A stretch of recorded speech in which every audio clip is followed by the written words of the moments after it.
Hello. All right, so we're in Unit 13. That means there's only 2 left. Isn't that crazy? 2 units left, and then we review, and then it's the AP test. So we're getting down to it. Okay, so yesterday you kind of did an intro to therapy. I think it's just kind of a fun way to look at that. And I think there's some misconceptions out there about therapy, and that's kind of what this chapter's about. I think we've talked about this a little bit. We have last chapter. Kind of the history of treating psychological disorders. And as you remember, it ranged from cutting people's heads open, trying to get the spirits out, to putting them in cages, to even like not so far away or far long ago, just even mental institutions weren't great. So it's come a long way and still has a long way to go. But that's kind of history of that. But I'd love to know, if I was there, just when I say therapy, kind of what comes to mind. Because I think people have different views or thoughts, especially if they haven't been to therapy.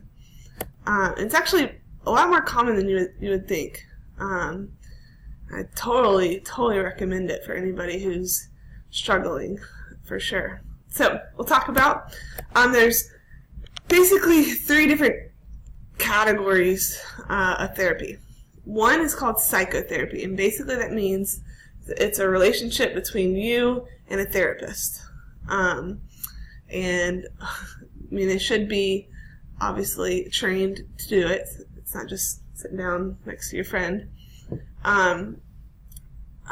You can do it with psychologists or psychiatrists, and we've kind of talked about the benefit of both of those. Then you get the biomedical therapy, and this is drugs. We'll look at different drugs, and there's also other types of medical treatments that they do. Pretty intense. So that's biomedical therapy. So that would need a psychiatrist, right? And then lastly, it's called an eclectic, and that just means they try a lot of different stuff. Maybe they try psychotherapy with medicine or with like more holistic stuff. So there you go. All right. So what we're going to do is we're going to look, and what you looked at yesterday was psychotherapy. And that's what we're going to look at today, the next day or 2 as well. This is a kind of a shorter unit. There's not a whole lot of stuff in here. Which makes the test a little bit easier. So psychotherapy, and then we'll finish kind of with biomedical therapy. All right, so all the ones that you looked at yesterday with your 4 hats, these are the major forms, and there's a lot of psychiatrists that might focus on one but still use things from the other, so I want you to keep that in mind. Okay, so psychoanalysis.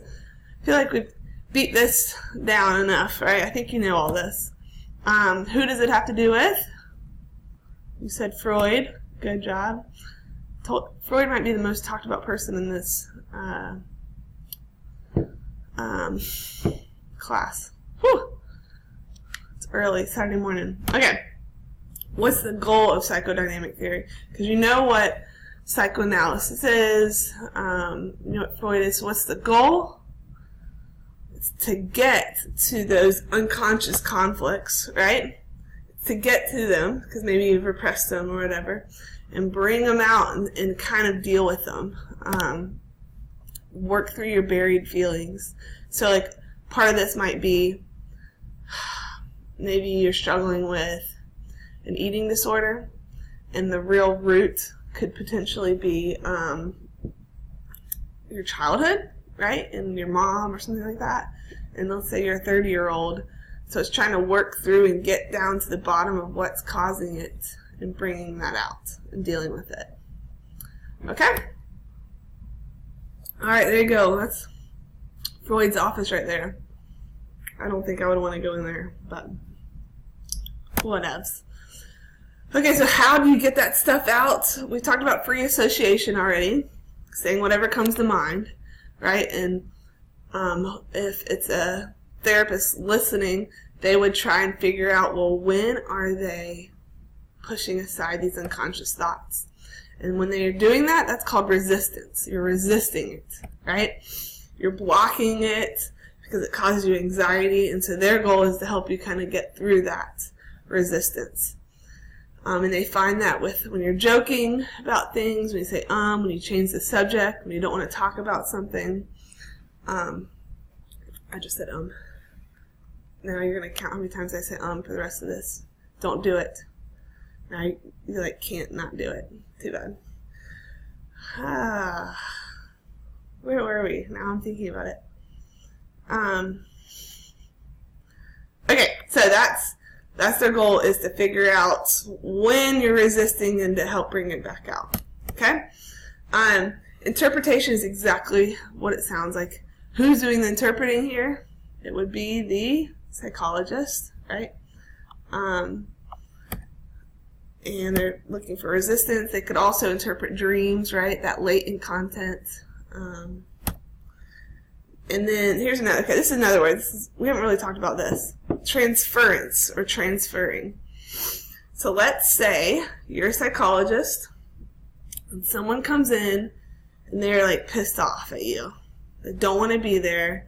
They say rude comments to you. What can you kind of interpret there? Are they mad at you? They just met you. No. So probably, who are they mad at? It could be themselves. It could be their parents. It could be whatever it is. That's called transference. Okay? And that's basically, they've got these feelings or emotions about themselves or someone else, and they're transferring it to the psychologist or the therapist. And that's actually pretty common. Yeah, they're linked to other relationships, and so unfortunately that therapist has to kind of work through those emotions. All right? Okay, so that's psychodynamic therapy in a nutshell, and you pretty much knew a lot of it. Side note, as a reminder to make sure, anytime there's lectures, you're on your own with taking notes. Okay? All right, so what are the negatives? It can't be proven, right? We've talked about that before, of Freud's, well, he's talking about the unconscious. Well, there's no science behind that. And I think that's what people struggle with. It's expensive. And really, therapy in general is expensive. That's part of the reason that people don't go to therapy, because depending on who you see, who knows, if your insurance covers it, it could be $25, $50, $100. You're in LA, it's like $400 a session. I don't know, I made that up. But do you think, though, that there is benefit to this? Yeah, good. Talking to a computer screen. I do. I think there's definitely benefit, like thinking about things that hurt you and you don't think about, like your childhood, or like even just with my dad dying. I didn't go see, I think they made me see somebody, and when it happened, I was in 3rd grade. But after that, like I haven't ever seen anybody. But that idea, right, of, okay, well, how is that affecting your life, and or whatever kinds of things that are hidden that may be really affecting a disorder. All right? That is psychodynamic therapy. Okay, so that's psychodynamic, and then now you have humanistic therapy, and you know the humanistic perspective. And just so you know, I had one student one year after they took the test saying, like, gosh, they drill those perspectives into you throughout the whole AP test. There's a lot of questions about cognitive, behavioral, psychodynamic, humanistic, biological. So definitely, I know it's repetitive, but hopefully you're going to get it. All right, so humanistic therapy, based off of what you know, what you've read, what's the goal? What's the goal of humanistic therapy? To become like the best version, right? You want to fulfill your life, help people grow. And a key part of this is kind of that, I think I talked about it being a warm and fuzzy thing, but self-awareness, self-acceptance, and that's how you kind of reach that. All right, so we're going to kind of talk about how they believe that you can do this. The first kind of big idea is client-centered therapy. And just by the name, you can kind of get that idea of they want you to be here in the center, not, it says focuses on the person's self-perception. So what do you perceive about yourself? If you go back to the psychodynamic, whose perceptions are they focused on? Really, it's the therapist. What did they perceive about you and your unconscious and getting that out? In order to really boost your self-perception, you have to have this environment of having someone that's genuine, that's accepting of you. We've talked about unconditional positive regard in the past. Empathetic. And do you remember who kind of developed this? You've got two main guys at Humanistic. It would be Carl Rogers. Okay, Mr. Rogers. And they believe that if you don't have that genuine, accepting, empathetic environment at home, which a lot of people might not have, then that's kind of the goal of therapy, is to provide that environment for them. Alright, so a big part of this would be active listening. We've already done this. Empathetic listening, in which they echo and restate it and clarify. And I think I told you I went to my friend's therapy session with her when she had anorexia, also a little bit related to depression, and the therapist definitely did this. And so if you think about depression, okay, so let's talk. I'm going to kind of role play with the computer screen here. Somebody comes in and they're like, I just feel worthless, right?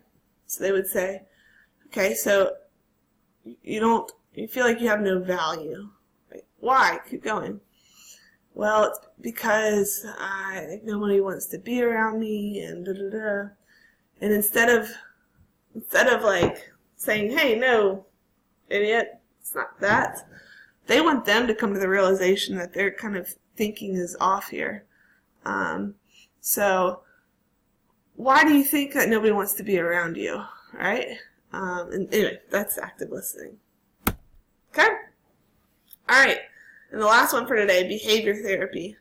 So what do you think the goal of behavior therapy is? To change your behavior, right? There's a behavior that they do that they want to eliminate. So think about what kind of disorders have we talked about that have unwanted behaviors.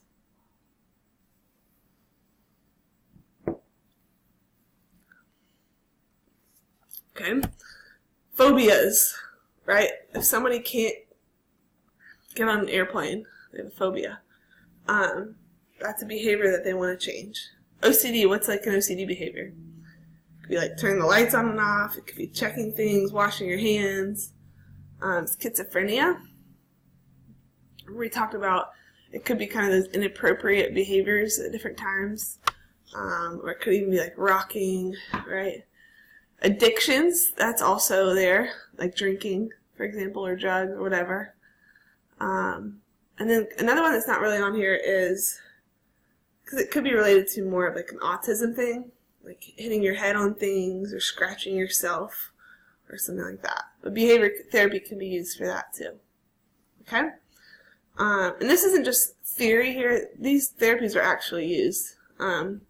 So what you're going to do is you're going to be in a group. All right? And we're going to break down behavior therapy into 3 types: exposure, aversive, and operant. And you're going to get one of those big white poster boards behind the bookshelf. And I want you to divide it into 3 parts, however you want to do it. And you're going to define each therapy. You're going to draw a picture for the therapy and give 2 examples that aren't in the book, or that I didn't talk about. Wait, well, I haven't talked about this. That aren't in the book. Okay? So define, draw a picture, and give 2 examples not in the book. Ready, set, go. Peace.